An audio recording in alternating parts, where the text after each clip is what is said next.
नमस्कार गुरु ब्रह्म महामहिम अलेख शुभ ओडिया ब्लॉग्स परिवार को आपण मान स्वागत। जो महिमा धर्मी माने आमर कार्यक्रम को दूरदूरांत देखुं सबुदिन महिमा गादी के आसी महिमा गादी रे हेउथिबा संध्या नीति मध्याह्न नीति को देखिपारुना कि गादी रे प्रचलन करा जाउथिबा भजन सबको देखिपारुना से माने आम चैनल माध्यम ये सब देखिपार चैनल रे बनमल्ली सदृश जो कलाकार कवि कवयित्री माने बा जो सांस्कृतिक अनुष्ठान आग्रही कलाकार माने चाहूँगी आम चैनल रे जॉइनिंग करंतु आउ आमे सेमानकर कार्यक्रम को लोकलोचन को आणिबु।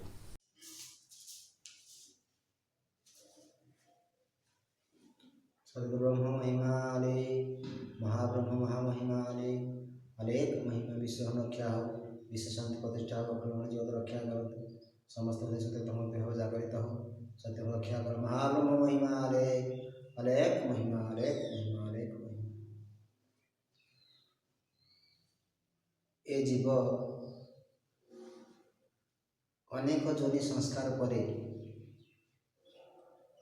पूर्व भाग्य तपस्या बड़ू मानव शरीर प्राप्त होता है। तेणु गत जन्म मानकर जोनि संस्कार प्रभाव बा गत जन्म मानकर संस्कार प्रभाव वर्तमान जन्म मध्य प्रभावी हवा स्वाभाविक। जीवर यही स्वभावगत संस्कार आनी सर्वोच्च आचरण मनुष्य को अभ्यस्त कराइबा है महिमा धर्मर मूल लक्ष्य मूल उद्देश्य।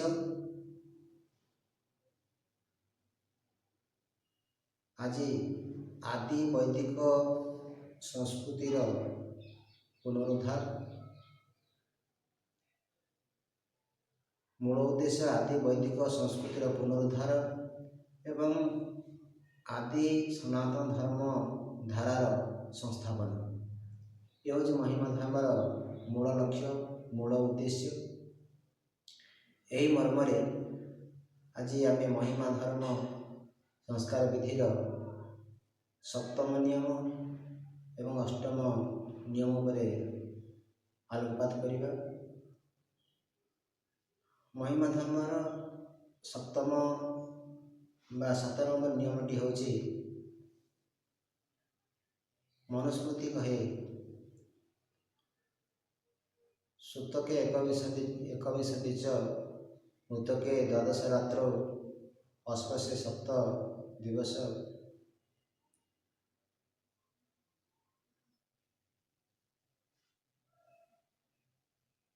परमेष्टि अर्थात सूतक संतान जन्म हेले 21 दिन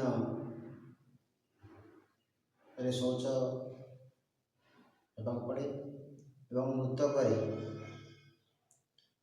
द्वादश दिन 12 दिन एवं नारी माने रजवती हेले 7 दिन शौच हेबार नियम बा विधि महिमा धर्म रही। सूतक 21 दिन पाइबार कारण होची संतान प्रसव करिथिबा माँ बा नारी मानकर 20 दिन जाए रज स्मरण होता है। एणु 21 दिन ही स्वगोत्र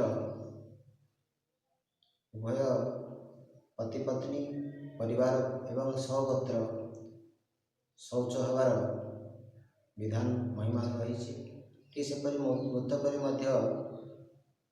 12 दिन गम पवित्र शौच हबार विधान रही एवं नारी माने रजवती हेले 7 दिन गम पवित्र शुद्ध होई पुणी सर्व कार्य सुयोग्य होता। ମହାତ୍ମା ଭୀମ ଭାଇ କହନ୍ତି ବା ଶାସ୍ତ୍ର ମଧ୍ୟ ଲେଖା ଅଛି, ଯେତେବେଳେ ନାରୀମାନେ ରଜବତୀ ଜାଣ, ରଜବତୀ ହେଲେ ଶୁଦ୍ଧ ହୁଅନ୍ତି 7 ଦିନ। ଇଏ ହେଉଛି ମହିମା ଧର୍ମର 7ମ ନିୟମ ବା 7 ନମ୍ବର ନିୟମ। 8ମ ନିୟମଟି ହେଉଛି ସୂତକ ବା ମୃତକ ଅଶୌଚ ବେଳେ ସାଧୁ ଅତିଥିଙ୍କର ସେବା କରିବା,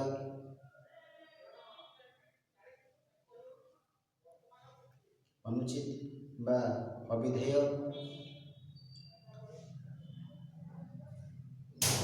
ସେହି ସମୟରେ ପ୍ରଭୁଙ୍କର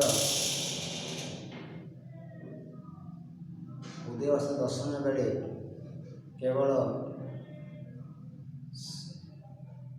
ଦଣ୍ଡାୟମାନ ହୋଇ ପ୍ରଭୁଙ୍କୁ ଯଥାବତ ପ୍ରାର୍ଥନା ଏବଂ ଶରଣ କରାଯାଏ। ସାଷ୍ଟାଙ୍ଗ ଦର୍ଶନ କରିବା ଏବଂ ସାଧୁମାନଙ୍କୁ ଭିକ୍ଷା ପାଣି ଦେବା ଇଏ ଅବିଧେୟ।